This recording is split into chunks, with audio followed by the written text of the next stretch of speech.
Assalamualaikum warahmatullahi wabarakatuh. Saya atas nama Nurul Fadila dengan NIM 2020203887220021. Baik, di sini saya akan menjelaskan tentang konsep dasar konflik. Baik, selanjutnya yaitu pengertian konflik. Apa sih itu konflik? Konflik ialah suatu kondisi tanpa adanya keharmonisan. Kemudian konflik ialah suatu kondisi di mana terjadi suatu pertentangan. Kemudian suatu kondisi di mana tidak ada kesepakatan. Kemudian konflik merupakan kondisi yang dinamis. Konflik tergantung perkembangan lingkungan strategis. Kemudian pengertian konflik. Konflik dalam organisasi. Yang pertama yaitu suatu kondisi dalam organisasi di mana terdapat perbedaan pendapat atau pertentangan dalam menjalankan tugas untuk melaksanakan visi dan misi organisasi.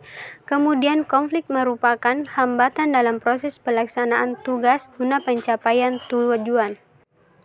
Kemudian unsur-unsur konflik. Yang pertama yaitu aktor, yaitu minimal terdapat dua pihak yang bersengketa. Atau di sini maksudnya ialah ada dua orang atau lebih yang sedang bersengketa. Kemudian yang kedua yaitu objek. Objek maksudnya di sini yaitu terdapat objek yang dipertentangkan atau ada masalah yang sedang dipertentangkan, kebijakan, tata laksana dan tata cara, tujuan atau hasil.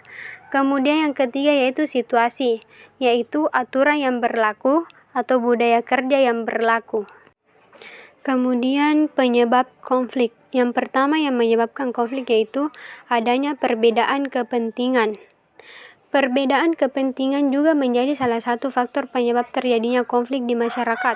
Karena adanya tujuan kepentingan yang berbeda, memicu kelompok-kelompok akan bersaing dan berkonflik untuk memperebutkan kesempatan dan sarana.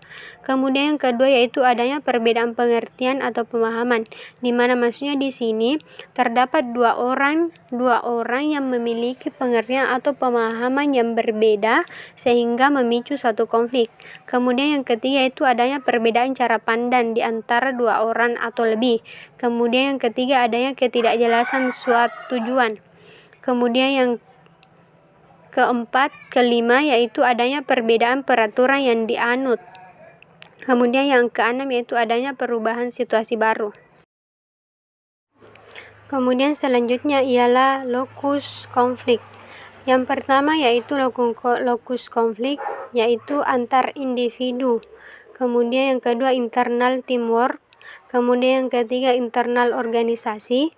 Kemudian yang keempat eksternal antar organisasi.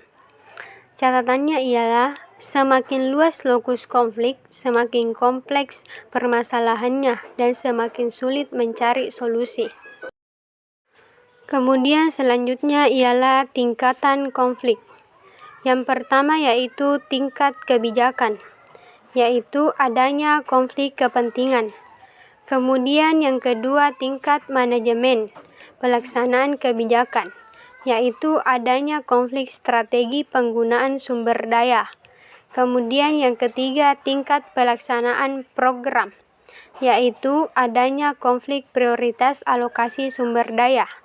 Kemudian yang keempat tingkat pelaksanaan kegiatan, yaitu adanya konflik tata laksana dan tata cara pelaksanaan. Kemudian selanjutnya ialah dampak konflik. Faktor yang mempengaruhi yang pertama yaitu skala konflik, yaitu semakin luas skala konflik, semakin kompleks dampak negatif yang ditimbulkan.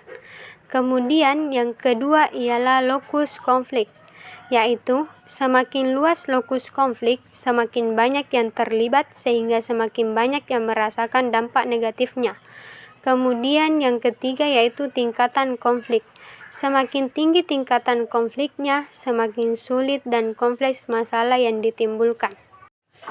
Kemudian selanjutnya lagi yaitu dampak konflik. Dampak konflik ini ada dua, yaitu dampak langsung dan dampak tidak langsung. Dampak langsung yang pertama yaitu tercipta kondisi lingkungan organisasi yang kurang kondusif. Kemudian dampak kedua yaitu terganggunya mekanisme kerja teamwork karena terhambatnya hubungan kerja antar anggota tim.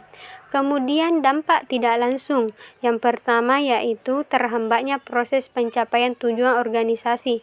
Kemudian yang kedua yaitu menurunnya kinerja organisasi. Baik, cukup sekian dari penjelasan saya tentang konsep dasar konflik.